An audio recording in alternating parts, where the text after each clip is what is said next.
ఓం సాయిరామ్ శ్రీమాత్రే నమః. అమ్మ బిడ్డలందరికీ నమస్కారం ఫ్రెండ్స్. ఎలా ఉన్నారండి?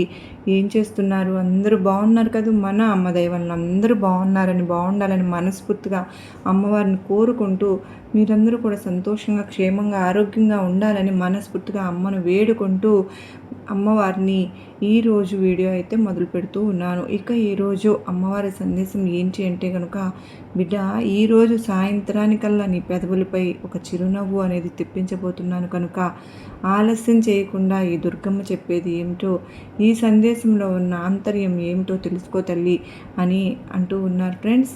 అంతకంటే ముందుగా మన ఛానల్ని ఇప్పటి వరకు కూడా సబ్స్క్రైబ్ చేసుకోకపోతే కనుక సబ్స్క్రైబ్ చేసుకోండి. అమ్మవారి యొక్క సందేశానికి ఒక చిన్న లైక్ అయితే ఇచ్చి వినడం అయితే మొదలుపెట్టండి. ఇక సందేశం తెలుసుకుందాం.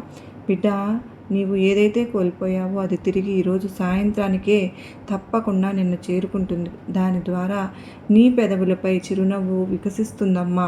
ఎన్నో సమస్యలు, ఇబ్బందులు, ఎప్పుడు కూడా ఏదో ఒక సమస్యలతో నన్ను చాలా ఇరకాటంలో పెట్టేశావు దుర్గమ్మ అని చెప్పి చాలా అంటే చాలా బాధపడుతూ ఉన్నావు తల్లి. నీవు కోల్పోయినటువంటి జీవితాన్ని తిరిగి మరలా నీకు నేను ప్రసాదించబోతున్నానమ్మా. అలాగే నువ్వు కోరుకున్నటువంటి అందమైనటువంటి జీవితంతో పాటుగా నీకు కావలసినటువంటి, నీకు ఏదైతే నువ్వు నన్ను అడిగావో ఆ కోరిక అనేది ఖచ్చితంగా నెరవేరబోతుంది బిడ్డ. ఖచ్చితంగా నువ్వు ఈ ఒక్కటి చేసుకోమ్మా. ఎప్పుడు కూడా ఏదైతే నన్ను నువ్వు అడుగుతూ ఉన్నావో నీకు పూర్తిగా నీకు అది ఇచ్చే తీరుతాను. ఎందుకంటే ఒక తల్లిగా, ఒక తండ్రిగా నిన్ను నేను పూర్తిగా అర్థం చేసుకున్నాను కనుకనే నువ్వు నన్ను ఇంకా అర్థం చేసుకోలేకపోతున్నావు బిడ్డ. నీకు సమయం గడుస్తున్న కొద్దీ ఆందోళన అనేది ఎక్కువైపోతుంది, అధికంగా ఉంటుంది. నేను అర్థం చేసుకోగలను. కానీ అయితే ఏమీ కంగారు పడాల్సిన పని లేదమ్మా. సమయానికి నీకు కావలసినవన్నీ కూడా అందుతాయి, అందేలా నేను చేస్తాను. నేను నీకు మాటిస్తున్నాను. నీ తల్లిని, నీ దుర్గమ్మను నేను చెప్తున్నాను కదా తల్లి. నీకు నిరంతరంగా ప్రశాంతంగా నిశ్చింతగా కూర్చుని ఉండు. నువ్వు కోరుకుని విధంగా నీకు అన్నీ చక్కబెడతాను తల్లి. అలాగే ఏదైతే సరే కానీ నీ మనసులో ఒకటి అనుకున్నావో మనస్ఫూర్తిగా, దుర్గమ్మ నాకు ఇది కావాలి అని నీవు ఖచ్చితంగా అడిగింది, నేను అడిగిన రోజునే నీకు అందించడానికైతే సిద్ధంగా ఉన్నానని నీకు తెలుసు కదా. ఎన్నోసార్లు నీకు అనుభవం ఉంది కదూ. కానీ కొన్ని కర్మ ఫలితాల వలన, నీవు చేసుకున్నటువంటి చిన్న చిన్న తప్పుల వలన నీకు రావాల్సినవన్నీ కూడా నీ నుండి దూరం అవుతూ ఉంటాయి. అయితే మాత్రం నువ్వేమీ బాధపడవలసిన పని లేదమ్మా. ఎందుకంటే నీ కర్మఫలాలు తీరబోయే రోజున న్యాయంగా నీకు రావాల్సినవి, దక్కవలసినవన్నీ కూడా నీకు దూరమైనవన్నీ మళ్ళీ వచ్చి నిన్ను చేరుతాయి, నీకు దక్కుతాయి. నీకు నేను దగ్గర చేస్తాను కూడా. నీకు తప్పకుండా ఆశ్చర్యపోయే విధంగా నీకు వచ్చే సమయం అనేది ఉంది. మరికొద్ది నెలల్లోనే నువ్వు కలలు కంటున్నటువంటి జీవితాన్ని గడపబోతున్నావు. ఇది నీ దుర్గమ్మ ఎప్పుడో నీ జీవితంలో రాసి ఉంది బిడ్డ. నువ్వు ఇక దిగులు పడవలసిన పని లేదు తల్లి. అదేవిధంగా ఒక్క మాట గుర్తుపెట్టుకోమ్మా.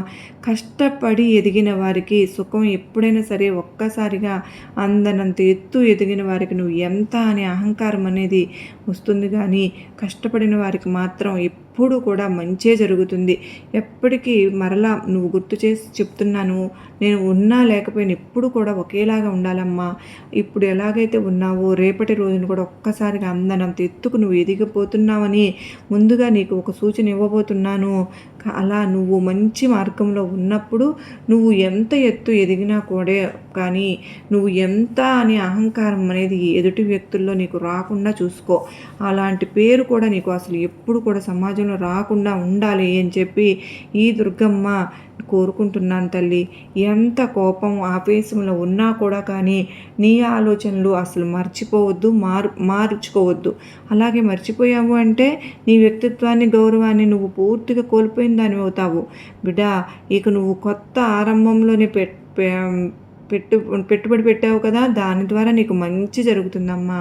ఎప్పుడు కూడా ఎక్కడ ఎవరిని కలవాలో అన్నీ కూడా నీకు పూర్తిగా అర్థమయ్యేలాగా డిసైడ్ చేస్తాను నేను. కొన్ని సంబంధాలు పుట్టుకతోనే వస్తాయి, కానీ మరికొన్ని సంబంధాలు పుట్టుకతో ఉంటాయి కూడా. నాకు నా భక్తురాలువైన నువ్వు ఉన్న సంబంధం పుట్టుకతోనే ప్రారంభమైన, పుట్టుక నుండే అన్నీ కూడా అంటే వారికి నాపై భక్తి ఏర్పడిన తరువాత పూర్తిగా మీ జీవితం కూడా ఖచ్చితంగా మీకు ఇష్టమైనట్టుగా మారిపోతుంది. అలాగే మీరు చేసినటువంటి పని పట్ల మీకు ఎటువంటి అత్యంత శ్రద్ధ అనేది, నమ్మకం అనేది ఇవన్నీ కూడా ఏర్పడుతూ ఉంటాయి. నమ్మిన వారికి భగవంతుడు ఎప్పుడు కూడా కొండంత అండగా ఉంటాడమ్మా. కనుక నువ్వు దేనికి భయపడవద్దు. ఎదిగినటువంటి ఒక పచ్చని చెట్టు ఎంతగా నీడగనిస్తుంది. ఆ అండ, నీడ నీకు తోడుగా ఉన్నంతకాలం నా అండ నిన్ను ఎలాంటి దుష్టశక్తులు కానీ ఏమీ చేయలేరని గుర్తుపెట్టుకో. దైవాన్ని స్మరిస్తూ ఉండు, ధర్మాన్ని ఆచరిస్తూ ఉండు. ఇంత మాత్రం చేతనే నువ్వు చేయవలసినటువంటి పనులంటూ ఏమీ లేవు తల్లి. మిగతావన్నీ కూడా నీ జీవితం పట్ల నువ్వు చూపించేటటువంటి, అంటే నీకు కల్పించినటువంటి కర్తవ్యాలను నువ్వు నిర్వర్తించడం తప్ప నువ్వు చేసేటటువంటి పని అంటూ ఏమీ ఉండదని తెలుసుకో. మరొక్క మాట చెప్పునా, నువ్వు అవసరమే లేదు అని అనుకున్న వాళ్ళకు నువ్వే అవసరం అనేలాగా చేస్తుంది కాలం. కనుక నువ్వు కాస్త ఓపికగా ఎదురు చూస్తూ ఉండవలసిందే. మరి ఎవరైతే నీవు అవసరం లేదు అని చెప్పి నిన్ను అన్నారో, ఎవరైతే నిన్ను దూరంగా పెట్టేశారో వారే తిరిగి నీ కాళ్ళ దగ్గరకు వచ్చేలా కాలం అనేది చేస్తుంది బిడ్డ. కనుక ఓపికగా నువ్వు ఎదురు చూస్తూ ఉండవలసిందే తల్లి. తప్ప ఎవరిపైనా కూడా నువ్వు పగ, ప్రతీకారాలు తీర్చుకోవాల్సిన పని లేదు తల్లి.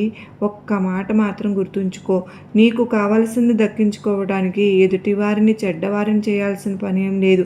నీ సంతోషం కోసం ఎదుటివారిని బాధ పెట్టాల్సిన పని లేదు.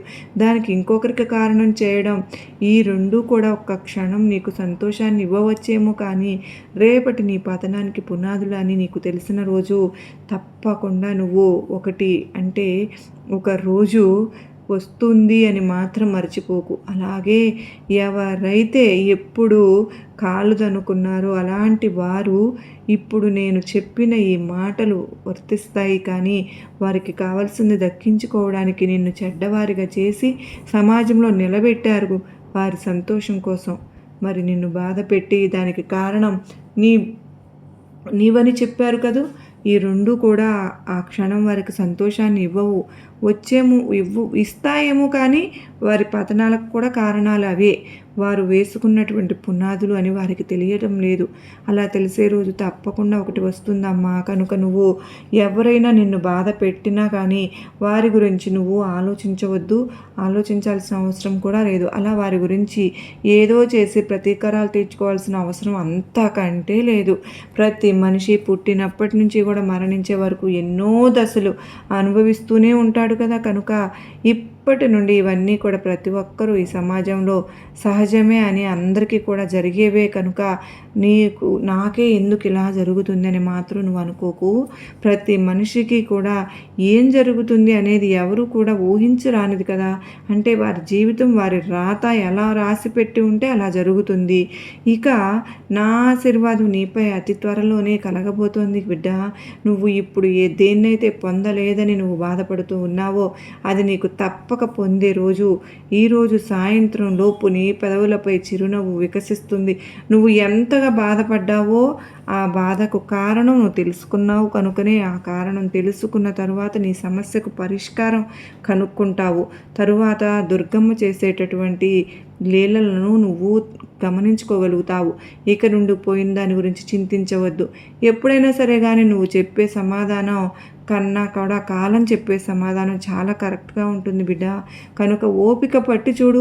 ఓపిక అనేది చాలా విలువైనది. నేను ఎన్నోసార్లు చెప్తూ ఉంటాను, భయంతో ఉన్నా, బాధలో ఉన్నా ఈ దుర్గమ్మ నీకు తోడు ఉన్నది అని ఏ క్షణము మర్చిపోకు అని, నా నామస్మరణ అసలే విడిచిపెట్టవద్దు అని, నీ ఇష్ట దైవాన్ని నమ్ముకోమని, నీకు ఎదురు ఏది ఉండదు, పంచభూతాలు సైతం నీకు దారి చూపించి నీకంటూ ఏదో ఒక సహాయం అయితే చేస్తూనే ఉంటాయి.